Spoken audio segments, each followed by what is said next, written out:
Welcome to my channel Manish Kumar on YouTube. So let's discuss class 10th biology chapter 1 life process part 2. Part 2 शुरू करने से पहले मैं आपका पिछला रिवीजन कराए दिए रहा हूँ।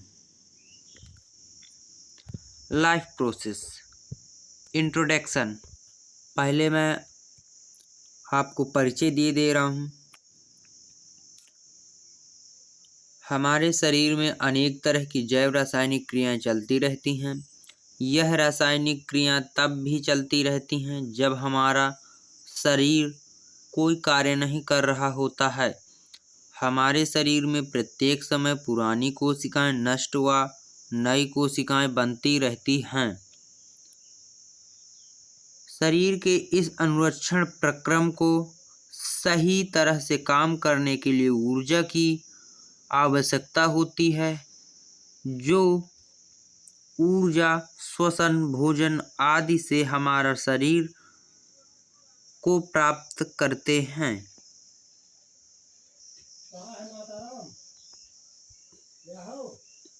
वे सभी प्रक्रम जो सम्मिलित रूप से अनुरक्षण का कार्य करते हैं उन्हें जैव प्रक्रम कहते हैं।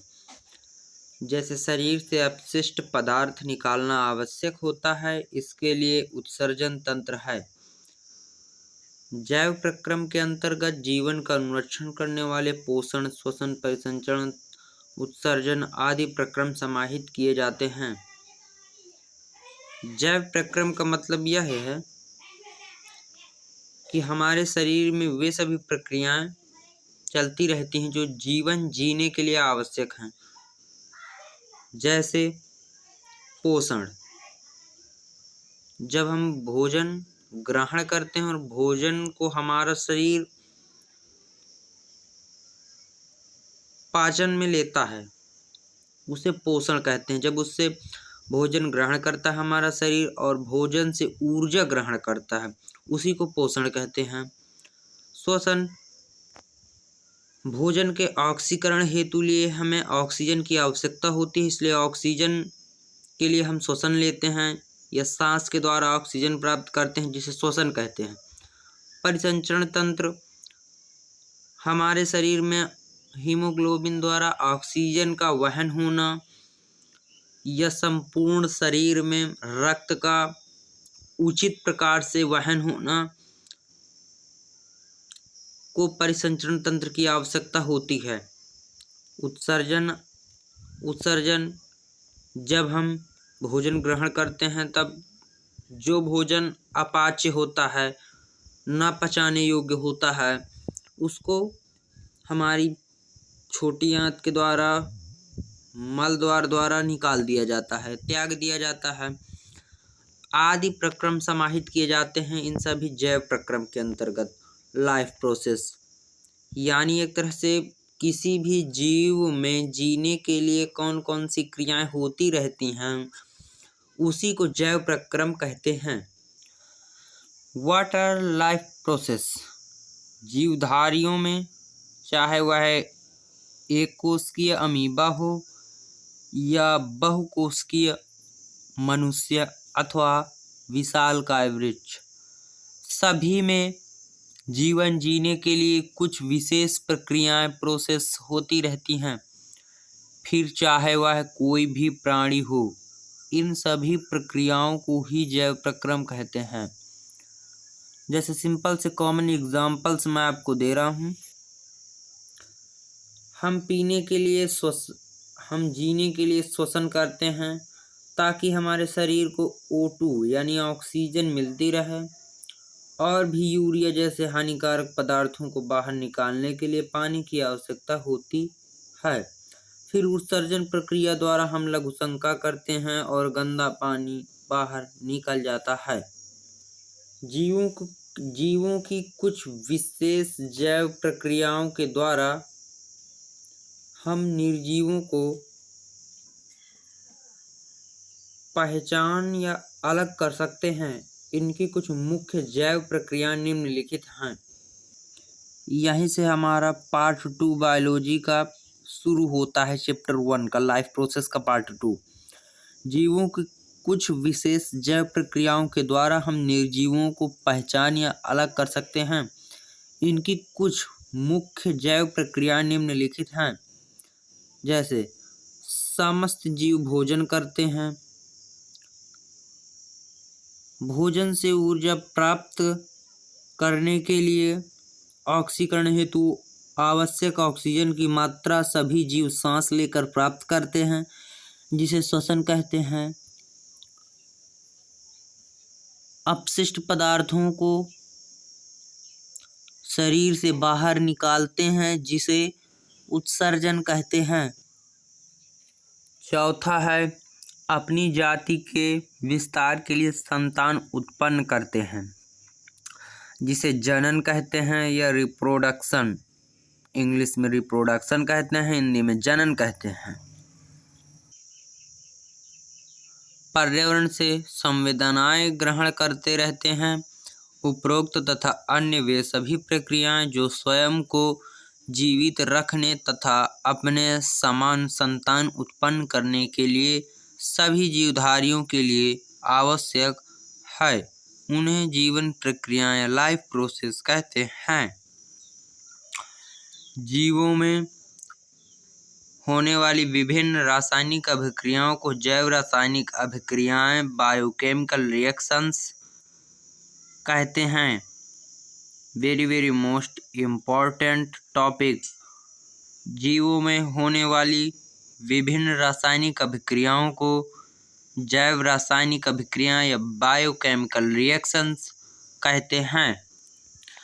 बायोकेमिकल रिएक्शंस का मतलब जो भी हम खाते हैं, पीते हैं, पचाते हैं, खाने पीने से हमारे शरीर में जीव द्रव्य की मात्रा बढ़ती है। जीव द्रव्य की मात्रा बढ़ने से हमारे शरीर में टूट फूट की मरम्मत होती रहती है। मरम्मत से जो शेष जीव द्रव्य बचता है उससे कोशिकाओं में विभाजन होता है, कोशिकाओं के आकार में वृद्धि होती है, जिससे मनुष्य के शरीर का आकार बढ़ता है। जैसे मैं आपको बता दूं, यह मट्ठा है। इसका मतलब यह बायोकेमिकल रिएक्शंस के लिए बहुत ही महत्वपूर्ण भूमिका निभाता है। इस मट्ठा को पीने से हमारा भोजन पूरा पच जाता। आटा है ये। आटा पहले पिसवाते हैं हम लोग, आटा फिर हम लोग इसी आटे की जो रोटियां होती हैं, बायोकेमिकल रिएक्शंस के लिए बहुत महत्वपूर्ण टॉपिक है ये, ठीक है ना। एकदम महीन कणों वाला है। इसी आटे को हम लोग खाते हैं। ध्यान रहे कि यह गेहूं से बना हुआ है। गेहूं से जब यह बना होता है तो गेहूं में पाया कहा जाता है, कार्बोहाइड्रेट्स पाया जाता है। कार्बोहाइड्रेट्स बनता किससे किससे है? कार्बोहाइड्रेट्स बनता है कार्बन, हाइड्रोजन व ऑक्सीजन से। इसी से हमें ऊर्जा प्राप्त होती है। हाइड्रोजन कार्बोहाइड्रेट्स दो प्रकार का होता है, एक सरल कार्बोहाइड्रेट्स होता है और एक जटिल कार्बोहाइड्रेट्स होता है। पर्यावरण से संवेदनाएं ग्रहण करते रहते हैं।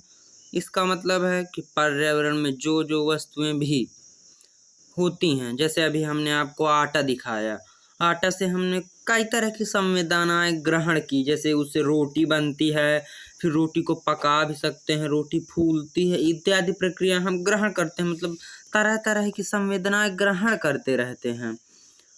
जीवों में होने वाली विभिन्न रासायनिक अभिक्रियाओं को जैव रासायनिक अभिक्रियाएं कहते हैं, बायोकेमिकल रिएक्शंस कहते हैं। जैव रासायनिक अभिक्रिया निम्न दो प्रकार की होती हैं, अपचयी क्रिया कैटाबोलिक रिएक्शंस। कैटाबोलिक रिएक्शंस वे जीवन प्रक्रियाएं जिनमें जटिल कार्बनिक अणु का सरल कार्बनिक अणु में टूट जाते हैं, अपचयी क्रियाएं कहलाती हैं। जैसे श्वसन, पाचन।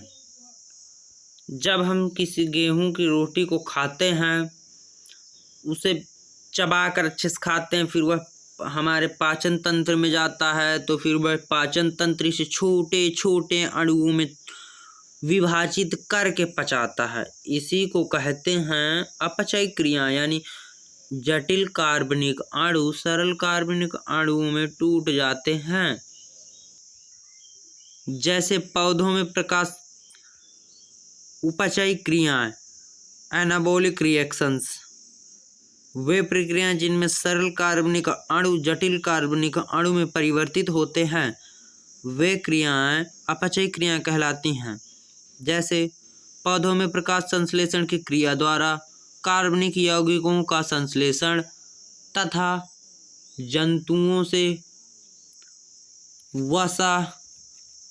जंतुओं में वसा, प्रोटीन व न्यूक्लिक अम्लों का संश्लेषण होता है। इस चैप्टर को यहीं पर समाप्त करते हैं। पार्ट 3 आपके लिए जल्द ही मैं लाऊंगा।